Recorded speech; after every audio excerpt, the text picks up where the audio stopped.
Pinky, Pinky. Minx.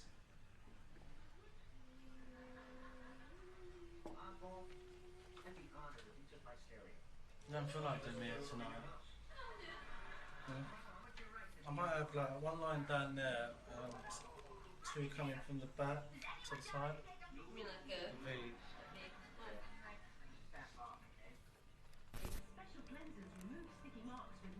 Haute couture. The original documentary on Alexander McQueen. The McQueen tapes.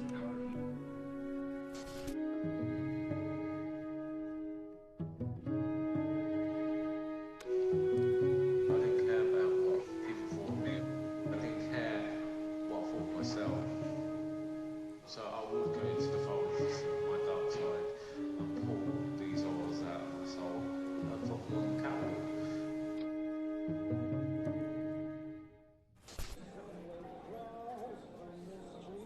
You know, there's lots of people in the industry who say, oh, I discovered Alexander McQueen.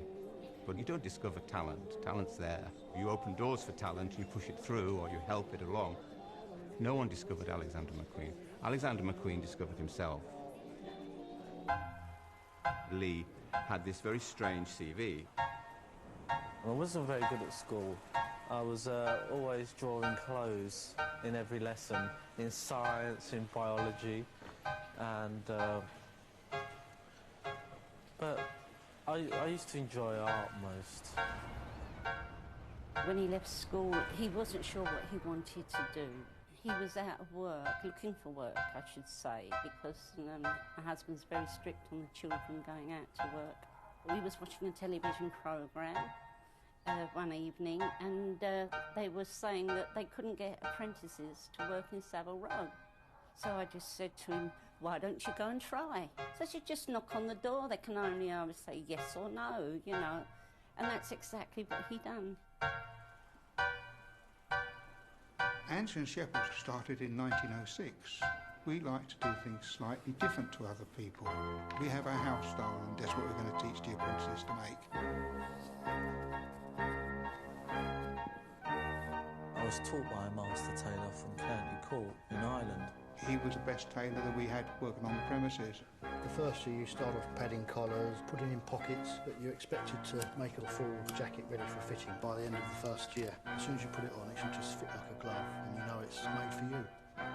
I knew I couldn't survive in a place like that for the rest of my life, cluttered in a small workshop, sitting on a bench, padding lapels. But I did have a passion and I was good at it. I was good at tailoring a jacket, I was quick at learning, and quick at learning trousers. I wanted to learn everything, give me everything.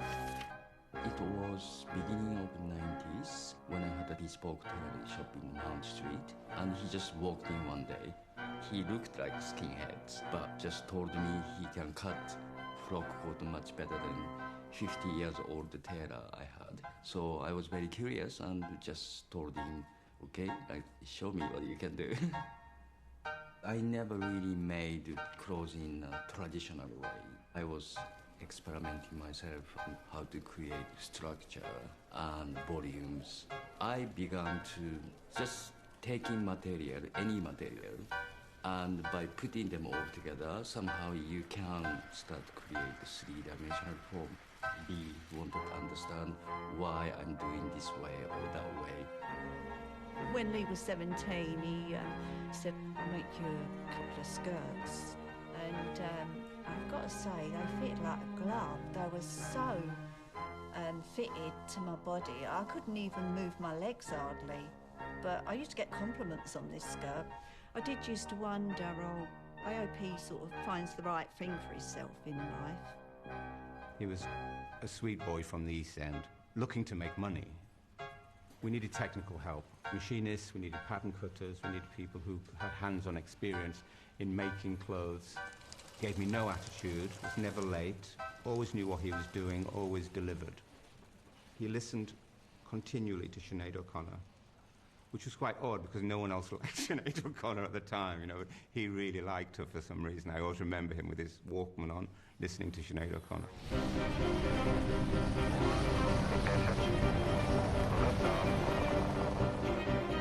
When Madrid was this very young streetwear company. When I said to him that the Space Baby collection was based on the anniversary of the men landing on the moon, he was like, what?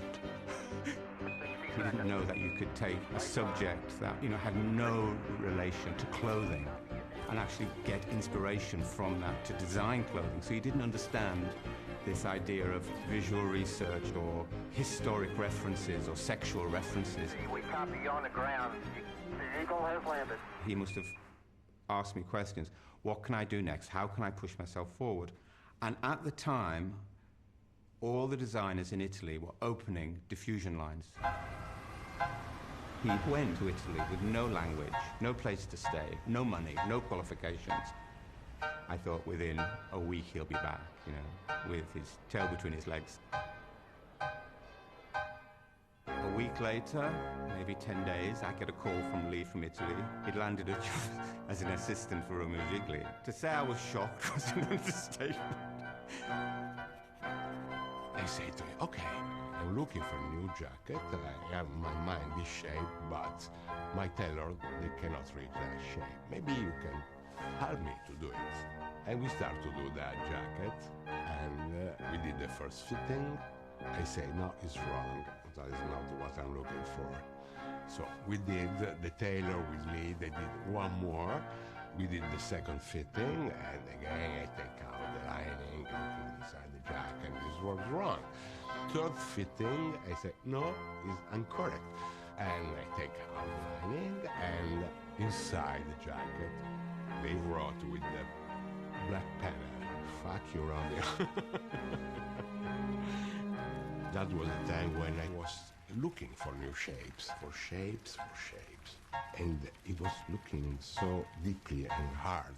It was really deeply looking to understand every time. He was leaving my studio because he wanted to study more and more and more. You can't teach talent, but what you can do is make them better at what they do or more professional. And to me, the whole thinking behind this MA was to make them work in teams, working together, as you do in the fashion world. I saw this unprepossessing, I must say, very shabby, very unattractive, I hate to say this, but it was true, boy with a bundle of clothes over his arm outside my office. So I said to him, who are you looking for? And he said, I've come to see you. But I had no job, which he said he was after. The whole thing intrigued me. He was passionate. And to me, this is the secret, really. If you tap into that. I found myself saying, well, I think you should come on my course. And I couldn't offer him money. That was really sad. And it was patently obvious he had none. Aunt Renee said she had money in the bank, sitting there, not doing anything, and she would rather help Lee. She'd worked in the rag trade. She knew that Lee had talent. And he came back and said, my aunt is going to pay the fees, and I'm coming. St Martin's was the place to go. But what I liked about it was the freedom of expression and being surrounded by like-minded people. I think we got on really well because we had the same sense of humour, and he laughed all the time, so it was just funny and disrespectful. And he'd do catwalk shows down the corridor. He'd just muck around. Whenever he could muck around, he'd muck around. I was actually teaching there at the time as well, and he was not frightened to tell people, I know better than you, even the tutors. He was a bit of a nightmare student because he knew so much. I'm sure he was a pain and did interrupt people. He didn't actually dare interrupt me. But he used it. He used it as I intended him to use it. And he'd come to a painting or a book, and not having had a formal education, it was all new to him. And that was it. He reinterpreted things in his way. It wasn't filtered through, with a lot of us who had more conventional backgrounds. I loved that. He knew where to go for everything, London was his town.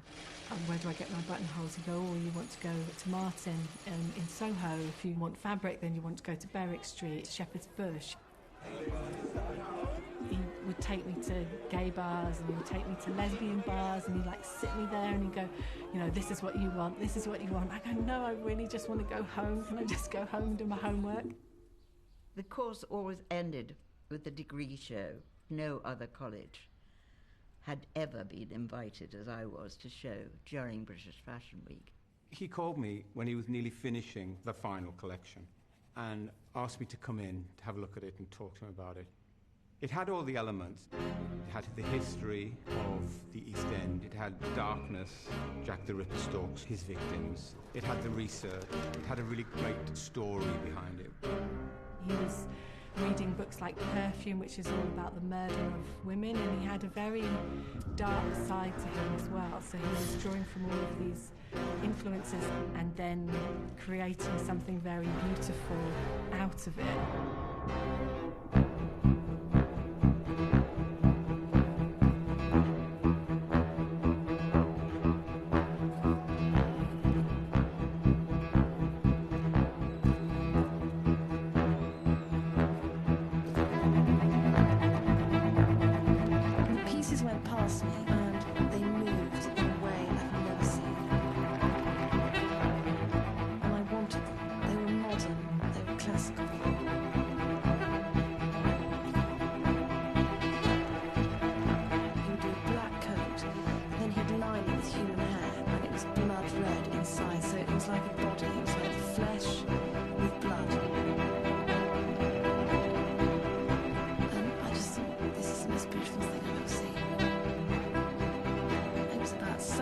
And tradition, which is the perfect combination of beauty, violence, all the things that I suppose the 90s represent. How difficult is it to discover genius? Not at all difficult, because they have it and I spot it. So if you're interested in the history of late 20th century clothes, Isabella Blow is a big player. I was at American Vogue and Anna Wintour sort of discovered me and I worked for her. And then I went to British Vogue. McQueen was her night and she was going to take him to the top. She was determined. I just knew. I rang up his mother and said, "You've produced a genius." And I think, you know, he's like the son of all the year 2000. And his mother said to him that there's this mad woman who keeps trying to call us. I don't know, she wants some of your clothes. I rang between 6 and 8 times a day. Finally, I got a little voice on the end of the line. Hello? So I said, yes, can I come make an appointment with you? My name's Isabella Blow. I don't know to this day if he knew who I was. No, I just wanted the money. I was desperate for money. I wasn't interested in him either. I just wanted the clothes. I didn't give her no money off. I said, that's $3.50, love. You can take it or leave it. And she loved that. It wasn't until I went to the Bluebird Garage collection that he did that I just thought, what have I unleashed? And he walked across, said, I owe it all to you, which I thought was very, very sweet, because it was far from true. He'd worked every inch of the way himself.